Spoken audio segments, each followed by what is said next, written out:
It was on a trip to the shrine where we hoped for divine favor that my vision returned.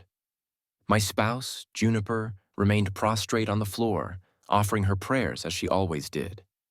She murmured, "I, your devoted, am prepared to sacrifice a decade of my own existence for the well-being of my beloved." Visiting this shrine and offering prayers on our anniversary of marriage had turned into an annual practice for us. The shrine's priest, a figure we knew well, commended Juniper for her steadfast loyalty to me, and the sightseers in the vicinity were profoundly touched by her act. They assisted Juniper in affixing the prayer card to the highest point of the shrine's ancient ginkgo tree. The card was inscribed with the name Ren. However, Ren isn't even my name. Ren was Juniper's former sweetheart. I had planned to reveal my regained sight as a surprise to her, but I was paralyzed with shock as events played out before me. Her companion, who had accompanied us, blatantly mouthed something directly in my presence, her lips shaping the phrase, "You're quite daring. Aren't you concerned about being discovered?" Juniper, with a light and cheerful demeanor, mouthed back, "Why would I be scared? He cannot see. Even if he realizes, he wouldn't abandon me." Her self-assured demeanor was something I perceived all too distinctly, and a wave of lightheadedness swept over me. My gait momentarily wavered, and Juniper swiftly moved to support me. That familiar citrus scent enveloped me, but I was overwhelmed by feelings of acrimony and revulsion. She inquired with concern, "Why didn't you mention you were feeling unwell? We should go to the clinic together." My immediate reaction was, "But weren't we scheduled to have a meal with our acquaintances this evening, right?" "My name is Finn. What are you talking about?" Her concerned gaze appeared sincere, unlike anything I had observed previously. Over our time together, she had consistently prioritized me, never once displaying any contempt for my visual impairment. She had constantly been present, looking after me, making me believe that I was the center of her universe. However, in the following instant, she motioned for a woman who had been trailing behind her to assist me into the vehicle. What chilled me to the core was that this woman's voice was indistinguishable from Juniper's. She stated, "How could a meal be more significant than your well-being? You are my partner, and I will perpetually be by your side. Let's proceed to the clinic." She exerted herself to help me into the vehicle, her arm firmly encircling mine, her head reclining on my shoulder. Outside the vehicle, Juniper was still communicating with her companion, forming the words, "Proceed with the festivities for Ren's birthday." At that instant, everything fell into place. Now, I comprehended everything. Why Juniper, despite her professional obligations, was almost perpetually by my side. Why, as my spouse, she had attended to me so meticulously over the preceding 10 years without ever exhibiting any signs of weariness. It was incredibly simple to mislead a person without sight. I reclined in the vehicle, observing the shifting landscape outside. For someone who had just recovered his vision, everything appeared extraordinarily novel. However, I harbored no desire to appreciate any of it. The dark glasses I wore effectively concealed my newly restored eyes. I purged my thoughts, permitting my recollections to draw me back to that name, Ren. The initial instance I encountered his name, my vision was still intact. He was a prominent individual at our educational institution, as radiant and intelligent as the sun. The subsequent occasion I encountered his name was following my loss of sight, when a companion informed me that Juniper had been involved with Ren. However, by that point, Juniper was already my significant other. That evening, Juniper did not return, and I had steeled myself for a separation. Nevertheless, in the morning, Juniper arrived home, disoriented and forlorn, and collapsed into my embrace, weeping uncontrollably. She declared, "Finn, you are all that remains for me. Will you wed me?" She hadn't been with Ren, but had, instead, dispatched him overseas. Following his departure the previous afternoon, she had indulged in alcohol and wept in solitude. She hadn't been unfaithful. She had merely required closure from an adolescent infatuation. At that juncture, I had innocently presumed she elected to remain with me because her affection for me surpassed her affection for Ren. She would be devastated by Ren's departure, but perpetually so detached when it concerned me. Occasionally, during our visits to her relatives for festive occasions, the youngsters in her family's homes, who were frequently quite impish, would perpetrate cruel jests on me due to my visual impairment. Whenever I expressed anger and attempted to reprimand them, she would interject, "They're merely children, Finn. Do you not adore children?" However, I was aware of the reality. It was Ren who had conveyed to her his fondness for children, and I had reiterated to her my aversion to individuals exploiting my impairment for amusement. Yet she invariably maintained an innocent facade, asserting she had simply overlooked and imploring me not to be so severe. I recognized then that only deliberate actions could be so readily forgotten. How naive I was, feigning belief in her forgetfulness. She hadn't forgotten. She simply elected to retain the memory of someone else. The woman who had escorted me home opened the door, and I remained immobile. I even began to question whether my restored vision was malfunctioning, so I inquired, "What is the color palette of our home's interior?" She responded, her voice slightly tremulous. "It's the pale azure and white scheme you adore. A minimalist aesthetic." Deceiver. The dark, solid wood furnishings and the antiquated decor bore no resemblance to a light-hued minimalist design. I recalled when Juniper had solicited my input on the interior design. I had smiled wryly and stated, "I am visually impaired. I can perceive nothing, and life has forfeited its hues. Simply select what you prefer." At that juncture, she had pouted and expressed in a tearful tone, "But even though you cannot see, you should reside in an environment where you feel serene. Even if your eyes cannot perceive it, your spirit will still discover tranquility." We had deliberated and concurred on a minimalist design approach. However, now I perceived the reality. It had all been a fabrication, and I had been thoroughly misled, conversing with the artisans with appreciation, believing she was accommodating my sentiments. But now, the residence I had inhabited for so long was adorned in Ren's preferred style. I abruptly comprehended why the artisans had been so indifferent when they concurred with me. I had presumed they disparaged my selection, but I was the one who had been duped and hadn't even recognized it. I had been conversing with myself like an imbecile. The woman assisted me into the sleeping quarters, and I perched on the edge of the bed, my gaze fixated on the framed image on the wall. What should have been a matrimonial photograph was now superseded by an image of a man and a woman clasping hands. Ira seethed within my chest, impeding my respiration. I could scarcely reconcile myself to the fact that I had been subsisting in a deception for all this duration. As the daylight waned with the descending sun, I perceived the door opening. The woman had departed, and now Juniper had returned. She hastened to my side, clambered into my embrace, and murmured, "My beloved, I cherish you profoundly." However, her familiar citrus scent was now eclipsed by an acrid odor of smoke. Before I could articulate, she hummed a lively melody and exited the room. "I shall uncork a bottle of wine, my beloved. Let us commemorate our anniversary at home." Her mobile device, which she had abandoned on the bed, vibrated. The initial thing I observed was her lock screen, the posterior of a man.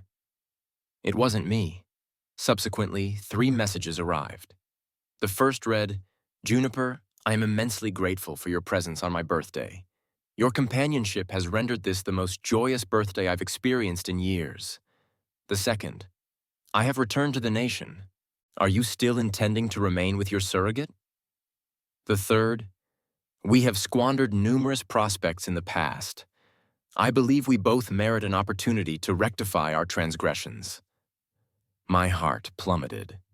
Subsequently, I perceived Juniper summoning me from outside, beckoning me to supper. I resolved to myself that I would interrogate her about everything this day. I could not permit these years of my existence to become a mockery. At the very least, it should conclude with a semblance of decorum. However, when I opened the door, I froze once more. Reclining on the sofa was a man who bore a 70 to 80% resemblance to me, grinning at me with a provocative sneer. Juniper declared, "This is my distant relative. He is joining us for supper this evening." She emerged from the kitchen and teasingly inquired, "Finn, why are you still donning those dark glasses indoors?" I suppressed my ire and responded, "My eyes are experiencing heightened discomfort today." The feline I nurtured, Saffron, brushed against my trousers, silently consoling me.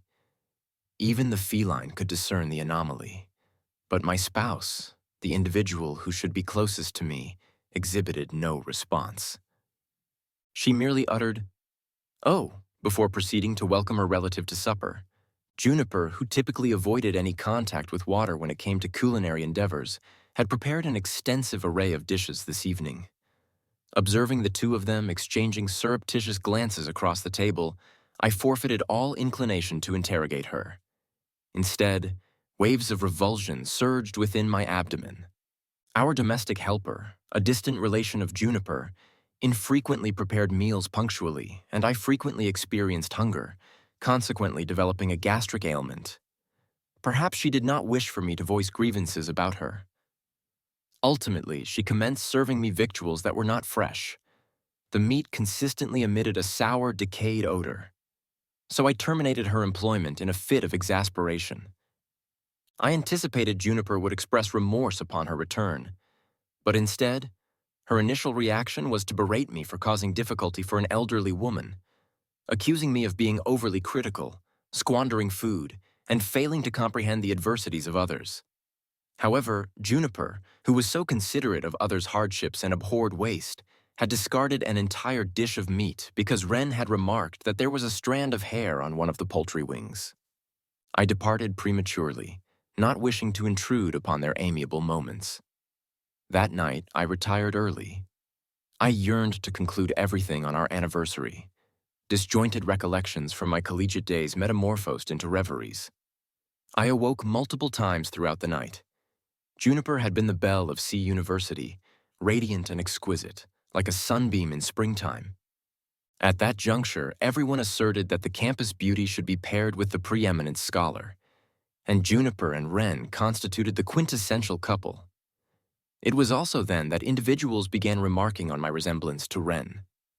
However, why was it that no one ever posited that Wren resembled me? Back then, I had harbored jealousy towards Wren because I, too, harbored affection for Juniper, and I yearned to avow my sentiments to her. However, following my loss of sight in the conflagration, I interred my sentiments for her deep within. At that time, when I departed from the educational institution due to my impairment, individuals pointed and whispered behind my back, some with commiseration, others with derision. However, it was Juniper who intervened to silence them. She proclaimed, "You regard misfortune as a jest, believing it elevates you." However, capricious destiny favors no one. Today, you may bask in the luminescence, but tomorrow, you might descend into the shadows just as readily. In the ensuing hush, she clasped my hand and escorted me out of the institution.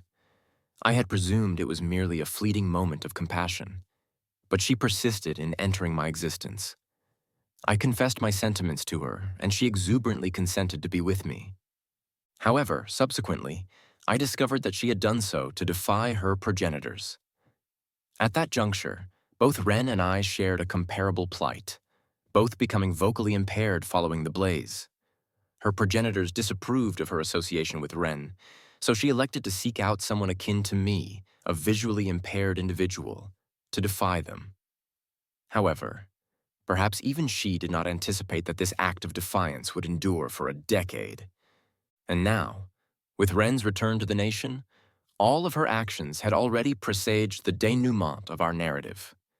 I arose prematurely the subsequent day, endorsed the separation documents, and then conveyed Saffron to depart. I encountered Wren once more. He had sojourned in the adjacent guest quarters last night, and now he was obstructing my path with a mischievous smirk, extending his foot before me.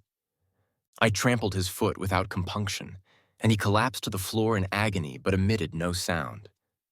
Juniper, upon hearing the commotion, hastened from the sleeping quarters, exclaiming, "Wren!" She shoved me aside unceremoniously and assisted Wren to his feet. In a frantic tone, she rebuked me. "Finn, can you not be more vigilant?"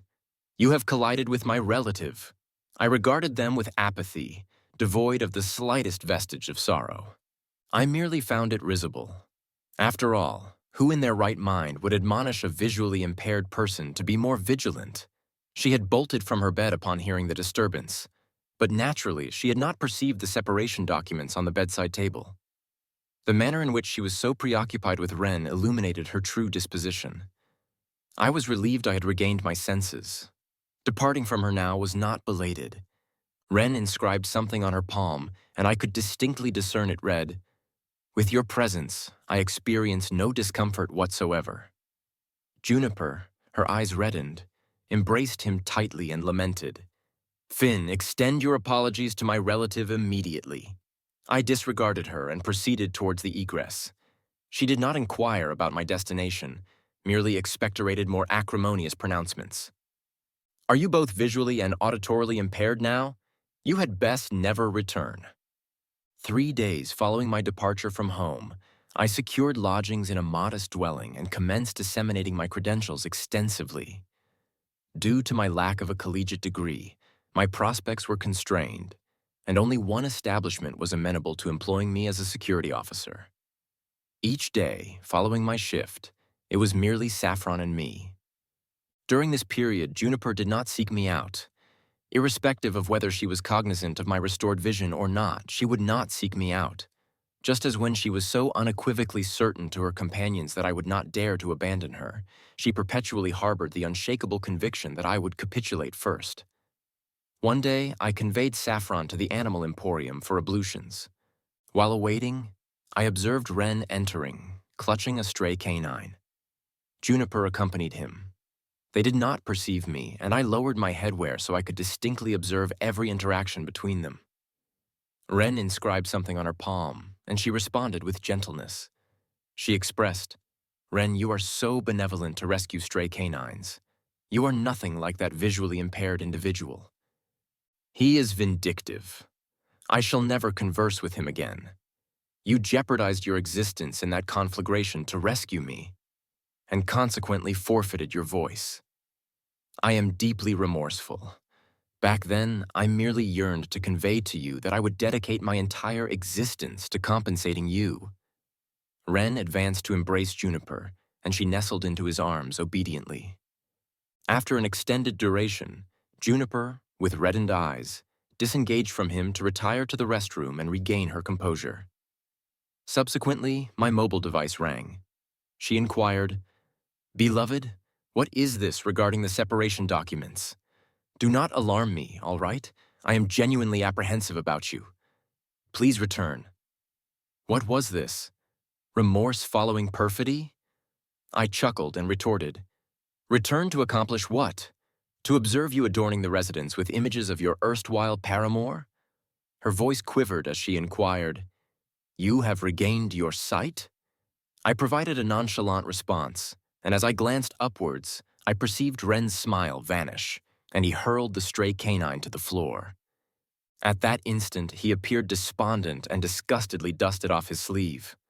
What astonished me even more was that Ren actually articulated. He declared, "Just euthanize it, then inform my significant other that it could not be salvaged.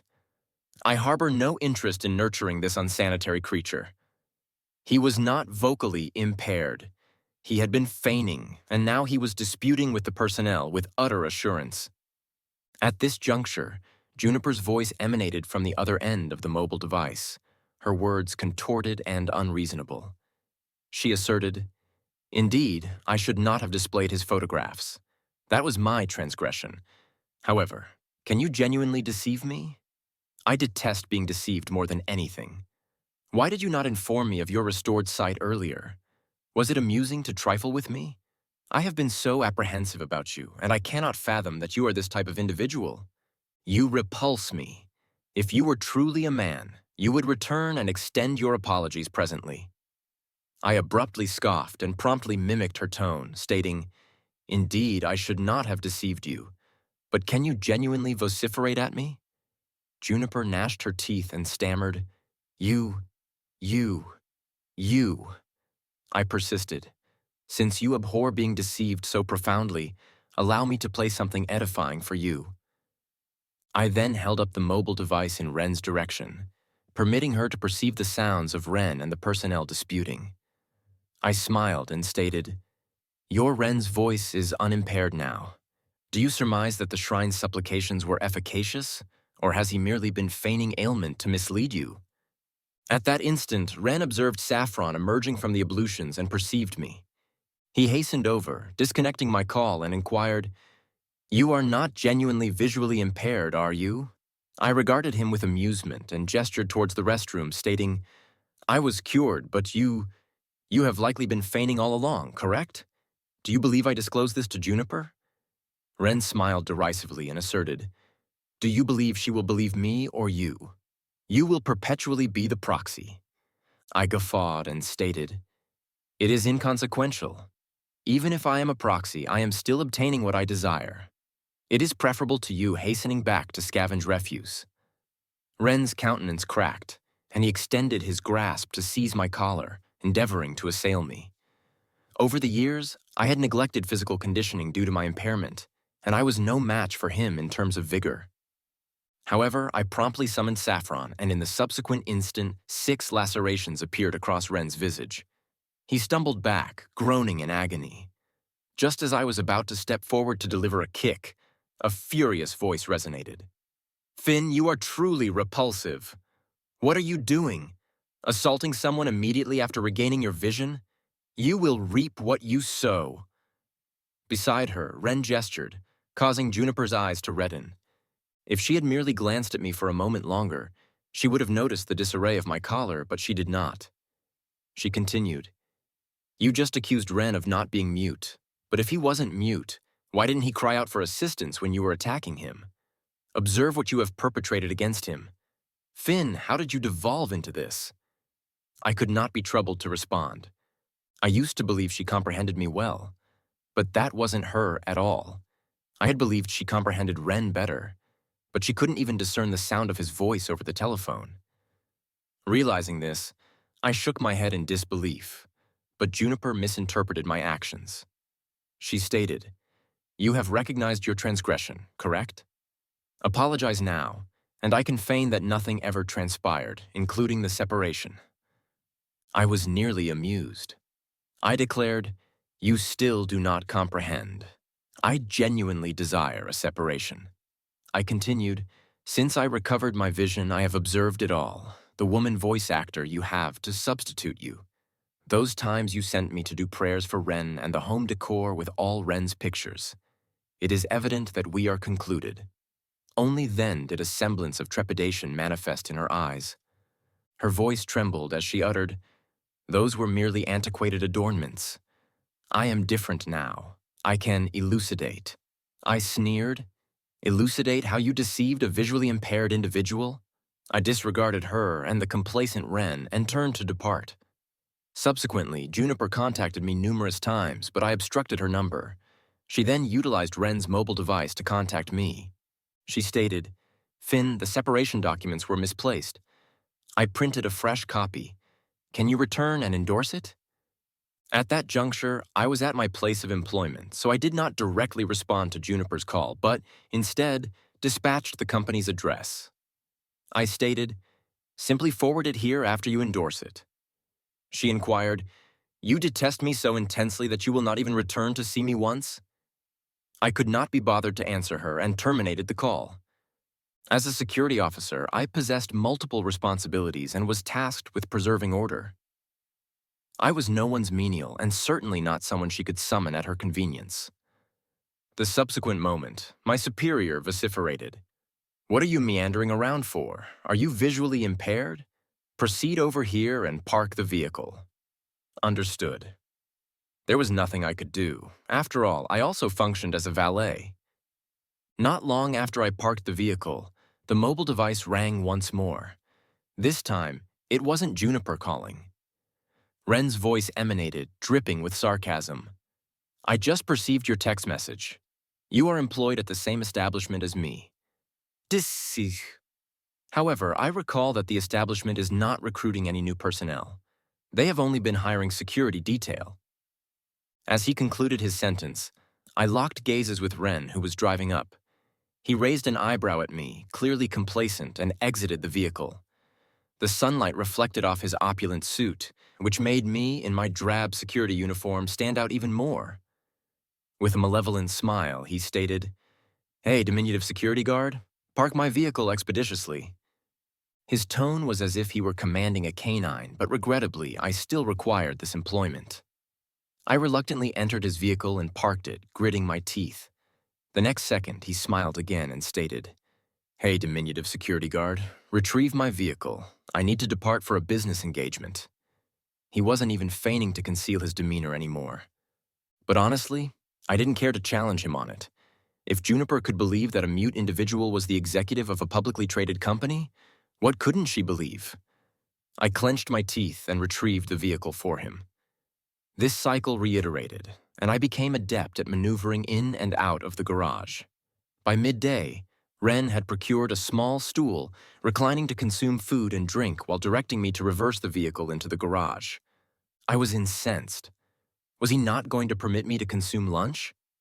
Fine, you will not consume either. I slammed the vehicle forward and braked abruptly, causing him to spill his food all over himself and ruining his extravagant suit. I grinned at him. "Apologies, Mr. Ito, my legs were trembling." His face turned crimson with rage, and he rushed over, extracting me from the vehicle and delivering a punch to my abdomen. The agony caused me to stagger back, and I inadvertently dented his car door. Ren, furious, seized my hair and attempted to slam my head into the door. But when he realized it was his vehicle, his movement stalled for a moment. Seizing the opportunity, I suddenly recalled my cherished saffron and I spun around, grasping his face. It devolved into a tug of war, a punch from him, a scratch from me. Eventually, I had my hands on his nose and he was constricting my neck. My face was contused and tumescent, and his head was bleeding. Finally, I could no longer maintain my grip and collapsed to the ground. Just before I forfeited consciousness, I perceived a familiar figure hastening toward me. I awoke in a familiar infirmary room, the aroma of lilies permeating the air. This was the infirmary I had frequented countless times during my collegiate days. Every time Juniper visited me, she would invariably bring a bouquet of lilies. Was it her who rescued me? I hurled the lilies to the floor and struggled to arise and depart. But just as I was about to move, the door opened and it wasn't her who entered. The individual glanced at the lilies on the floor and stated, "You have recuperated. Do not move." It was Juniper's stand-in, still emulating Juniper's tone of voice. I shook my head and declared, "Even if it was Juniper who rescued me, I still desire a separation." To my astonishment, she suddenly smiled. She stated, "It wasn't her. It was I who rescued you." Perhaps realizing she hadn't expressed herself effectively, she swiftly added, "I am not attempting to elicit your gratitude. I am merely recompensing your benevolence." I scratched my head in bewilderment. She chuckled softly and stated, "Senior, you preserved my existence during the university conflagration." Then it struck me. During the fire in the classroom, I had rushed in, couldn't locate Juniper, but encountered another girl. Just then, a beam collapsed, and I propelled her out of harm's way but ended up becoming ensnared beneath the debris. That's how I forfeited my vision. She leaned in playfully and stated, "If this were antiquity, I would probably offer myself to you, but back then, you were already with Juniper." She paused for a moment before continuing. "So I applied to be her secretary and became her stand-in. I have been like a specter, perpetually by your side." Isn't that ludicrous? I sat there stunned, unable to process what she was conveying. With a flushed countenance, she awkwardly apologized. "I am remorseful for concealing this from you all these years." I lowered my head and inquired, "How long have you been undertaking this?" She replied, "Since you became visually impaired at university." I inquired again, "When I was with you, when was it genuinely you, and when was it her?" She stated, "For the initial 3 years, it was predominantly me, though occasionally she would intercede for a visit." Her voice grew more subdued. At that instant, everything began to coalesce. No wonder Juniper's demeanor always seemed so erratic. The individual I had been enamored with all this time was her, not Juniper. I examined her name tag, Anna. Then I discerned the cicatrix on her left hand. Suddenly I recalled something from the day I departed from the university. Juniper had stood up and articulated something as she clasped my hand, and I had felt her palm was irregular. I inquired, who assisted me in ridding myself of the individuals who were deriding me when I withdrew? It was I. I am remorseful for employing her voice back then. I am cognizant that you harbored affection for her, so I endeavored to approach you in that manner. After confessing, Anna promptly answered a telephone call and hastily departed. I could discern that she was abashed, and for a moment, I surmised she would not return. However, to my surprise, she visited me daily at the infirmary. I could not tolerate the infirmary fare, so she commenced preparing meals for me herself. The meals were replete with familiar savors. I recalled the day Juniper had prepared a meal for Wren, the meal comprising mostly constituents to which I was allergic. No wonder it was like that. It transpired that every meal Juniper had ostensibly prepared for me originated from Anna. Every detail that led me to believe Juniper cherished me was, in actuality, Anna's affection for me. Until the day I was discharged, Juniper never visited me. Instead, the separation documents were dispatched to the infirmary. I completed them and conveyed them to Wren at his place of employment. He stated, "Finally, you have regained your senses." Although Wren was also swathed in bandages, he still appeared complacent, and he clearly harbored no intention of releasing me from his grasp. He persisted in reclining beside me, commanding me to practice maneuvering in and out. Subsequently, perceiving that I was becoming more proficient, even managing to observe brief videos while parking, he urgently transferred me to his department to assist with sundry tasks and logistics. That day, I was drenched in perspiration from all the labor. After barely concluding, he instructed me to hasten and prepare 2 cups of tea for a client, even demanding the most recondite tea leaves. When I entered with the 2 cups of tea, he vociferated at me. "What is amiss with you? How can 3 individuals imbibe from 2 cups of tea? Are you not cognizant that it is discourteous to neglect our esteemed guest?" Infuriated, I glared at him and turned to depart, but suddenly he tripped me and the tea splashed all over the client. I was on the verge of erupting when he preemptively shouted, "You imbecile, what else can you do?"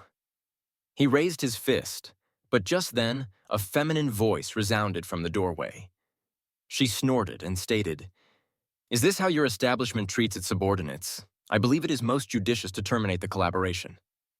I turned around to see Anna entering, her presence commanding deference. In the subsequent moment, the client swiftly genuflected and addressed her as Miss Anna. Wren immediately commenced apologizing. "It is a misinterpretation." Anna disregarded him, escorted me outside, and meticulously treated the laceration on my arm from the spilled tea. She regarded me with solicitude and stated, "Senior, it must be exceedingly painful, correct?" I replied, "It is inconsequential. I would not have noticed had you not mentioned it." She appeared even more perturbed and stated, "You are so resilient, enduring such a profound wound without uttering a word." I gazed at the barely perceptible laceration, lost in contemplation. When we emerged, we observed the superior reprimanding Wren at the doorway. Wren hastened over, apologizing so profusely that he nearly prostrated himself. However, the next second, Anna turned to me and inquired, "Did you perceive someone articulating?" I immediately comprehended what Anna implied.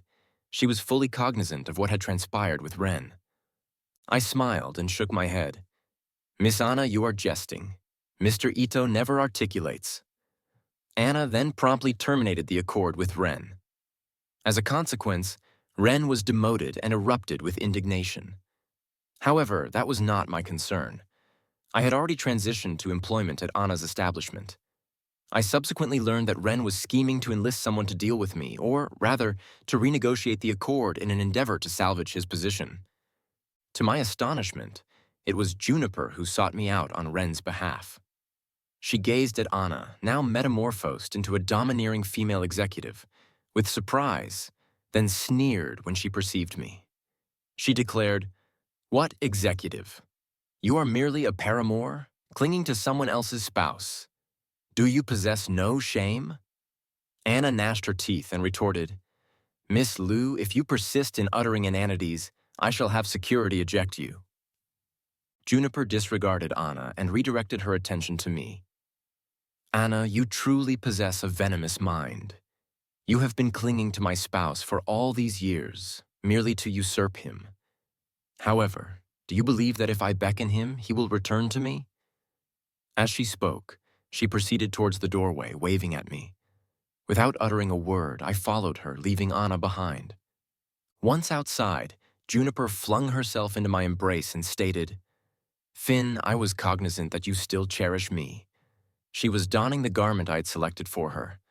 Back when I was visually impaired, she had clasped my hand and guided me through the emporium, permitting me to feel each garment, and she had chosen this one. Even though I had never beheld it, I recognized it at first glance. She stated, "My dear, you comprehend me. I was merely incensed previously." She seldom addressed me as "my dear," and her saccharine words felt like a reminiscence of when we had just wedded. However, the next second, she inquired, "Can you implore Anna not to rescind Ren's contract?" I replied, "Negative." "Why not?" "Ren is mute. He labored assiduously to attain the supervisory position." I inquired, "So what?" She stated, "How can you be so callous? Why will you not leave him any recourse?" I answered, "So what?" She gnashed her teeth, but maintained her composure and stated, "My dear, I implore you. I owe Ren this much, just this once. You cherish me so profoundly. You will assist me, correct?" I was dumbfounded. I retorted, "No, I do not cherish you. I only accompanied you because I did not wish for you to refer to Anna as a paramour in my presence." I could discern that Anna harbored sentiments for me and had done a great deal for me. I could not accept her being labeled a paramour, so I elected to distance myself from Juniper for the present. I stated, "The separation documents have already been endorsed, correct? We shall officially obtain the certificate soon." Juniper widened her eyes and inquired, "Endorsed? When did I endorse it?" I nodded and stated, "It is inconsequential. We can endorse it officially when we proceed to the Civil Affairs Office. How about 9 a.m. tomorrow?" She couldn't believe it. She tugged at my sleeve and stated, "Are you in such haste to abandon me? I no longer desire your assistance for Ren. Will you return, please?" She realized I had truly resolved to depart. She commenced weeping, disregarding her image any longer. She stated, "I cherish you. I genuinely cannot subsist without you. What am I supposed to do without you?" She had become so habituated to having the luminaries illuminated in the residence every evening, awaiting her, and being treated as the sole luminescence in my existence. She denominated it love, but I denominated it habituation. Her weeping attracted a throng, and they commenced whispering, likely presuming I was a callous individual who had betrayed her. I scrutinized the throng congregating around us and cleared my throat. I stated, "Observe what you are articulating. Without me, you still possess Ren, do you not? When I was visually impaired, you conveyed me to supplicate, but you inscribed Ren's name where I could not perceive. Our matrimonial photograph on the wall, do you recall? It was your image with Ren, not mine. The most brazen thing? You invited Ren over to consume at home, presuming I could not see, and you nourished each other directly in front of me. And now you approach me, inquiring what you will do without me. What is the matter?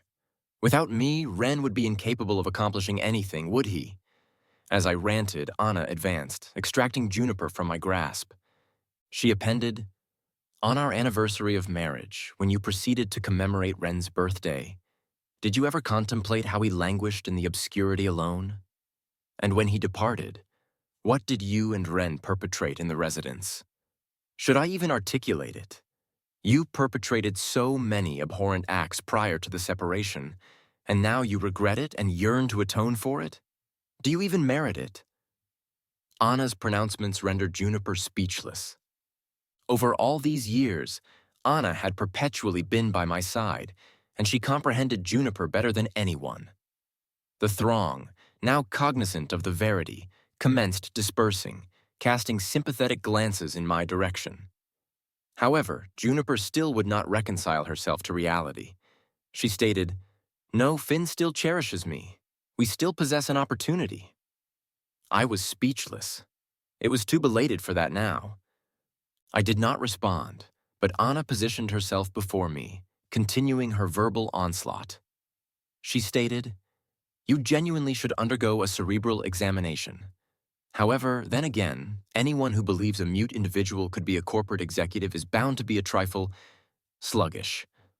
Just then, Anna's mobile device rang. She answered it on speakerphone, and to my astonishment, it was Ren extending his apologies. He stated, "Miss Anna, I am remorseful for what transpired previously. Our establishment will endeavor to ameliorate how we treat employees, but when it pertains to commerce, we will assuredly provide an exemplary experience for your enterprise." Anna ensured it was on speakerphone, and I perceived Juniper's countenance turn vivid red. She compressed her lips together, cast one final glance at me, and then departed. Perhaps she was contemplating, as I had stated previously, if only she had trusted me back then. However, there were no ifs now. I observed her departure, but I felt nothing. No gratification, no elation. Perhaps it was because Juniper and Ren had become so inconsequential to me. Anna nudged my arm and inquired, do you surmise I was excessively acrimonious just now?" I shook my head and smiled. "I believe you could have been even more acrimonious. Miss Anna, you were excessively courteous." Juniper, still declining to separate, persisted in reaching out to me day after day, endeavoring to rekindle my affections. She would dedicate hours to preparing lunch for me, awaiting outside the establishment, merely so I could consume the sustenance she had personally prepared. But I simply glanced at it and discarded it into the refuse. She stared at me, eyes wide, and asked, "How could you treat me this way?" I remained unfazed and replied, "I do not consume seafood. Are you unaware that I am allergic to it?" If her sudden attempt to make amends for all the harm she had caused over the years could truly erase everything, then the divorce office would have been closed long ago. But forgetting the pain once the wound heals doesn't apply to me. It works perfectly fine for her, though. For example, right now, Ren is by her side, standing up for her. He said, "Juniper, just divorce him. I won't let you remain so humble." Juniper shook her head, persisting every day, waiting for me downstairs at the office. Eventually, one day, she got heat stroke. Without hesitation, Ren gathered people to cause a scene at my office, accusing me of not cherishing our relationship and claiming that I was only working at the company because I was relying on a wealthy woman. One of my colleagues immediately threw my performance review at him, saying, "I heard you and Finn went to the same university. You didn't even finish university, but my performance is multiple times better than his.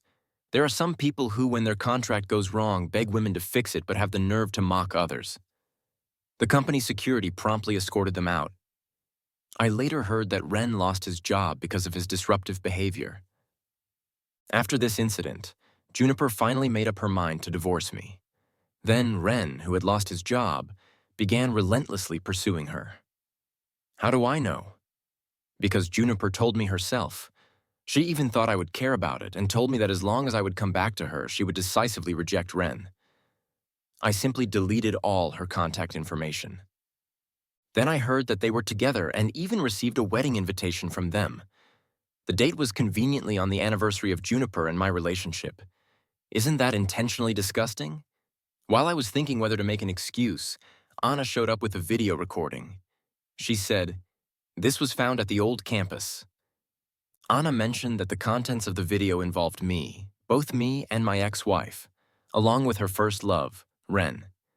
The video clearly documented the truth about the fire. Ren had set it intentionally, and when the fire wasn't too big, he rushed in to save Juniper. Anna, puzzled, asked, "Why would he do that?" I replied, "Maybe to create the illusion of a hero saving the beauty." Anna nodded and then played the second part of the video, where I could be seen leaping to save Anna. She rewound it repeatedly, her eyes shining. She said, "Finn, that day you saved me but lost your sight. So I want to be your eyes in the dark, always by your side. When we went to pray that day, I hung a plaque for you. I prayed that you would regain your sight, see through the dirty people and things around you. Now that the truth is revealed, let's give the video to the police. Those who have hurt you should pay the price." I nodded and tightly held Anna's hand. I gathered the evidence and handed it over to the police. The whole incident was surprisingly simple. Juniper's parents had always looked down on Ren, who came from a poor background, so Ren wanted to change their view of him by saving her life. But he never expected to temporarily lose his voice, nor did he expect Juniper's mother to give him money as thanks for saving her daughter, only to then pressure him to leave Juniper and not force the issue. Under threats, he left the country. Later, when he returned from abroad, I was already with Juniper, so he pretended to be mute, hoping to make Juniper feel guilty and use that to destroy our marriage. What a sinister and terrifying person. And Juniper was about to marry such a man. On the day of their engagement, I sent her a text, hoping to see some drama. I wrote, "Have you ever thought that Ren might be the one who started the fire?" My intention was to see them fight at the engagement party, but to my surprise, Juniper replied instantly, "Why are you slandering Ren? Are you afraid I'll be happier than you?" I was speechless, but thinking about it, it was predictable. In the end, I still got to see the drama unfold. Her disbelief led to the police arresting Ren at the engagement party, right in front of everyone. At the time, Juniper was pregnant. She ignored her health and desperately hit Ren, but no matter how much she regretted it, it was too late. That night, Juniper called me. She said, "I'm sorry." I didn't understand what she meant. She continued, "I've always thought I owed Ren, but now it seems that it's he and I who owe you. If it weren't for him, you wouldn't have lost your sight, and I was so stubborn being with you out of spite. In the end, I hurt you and myself." She kept apologizing, but I didn't respond. In the end, she cried, "Actually, the child in my belly is yours. But by the time I found out, we had already separated. He promised to take care of the child, so I agreed to marry him." I said, "Don't joke because I'll really laugh." Juniper sobbed, unable to speak. She cried for a long time before she said again, "I'm not joking. The child really is yours. Please come back. I'll make it up to you." I patiently replied, "I think you might be mistaken. Don't think I'll believe this. Even if I did, what would change? You don't really think you can use the child to force me to come back, do you? Don't dream. You should just wait for Ren to get out of jail. You two are clearly meant for each other. And I'll say it again. Please stop disturbing my life." The big orange cat licked my palm. The moonlight reflected on the rose by the window. It was the first bouquet of flowers I had given Anna yesterday. Yesterday, I had proposed to Anna, and she had said yes. During my hardest days, she was the one who walked with me every step of the way. I would never let her down. On the other end of the phone, Juniper kept whispering, but I didn't reply. Then she hung up. Later, she had a miscarriage and was deeply affected, both physically and mentally. She went to another province alone. I heard she opened a flower shop selling only lilies. We received many lilies at our wedding, but I no longer liked lilies.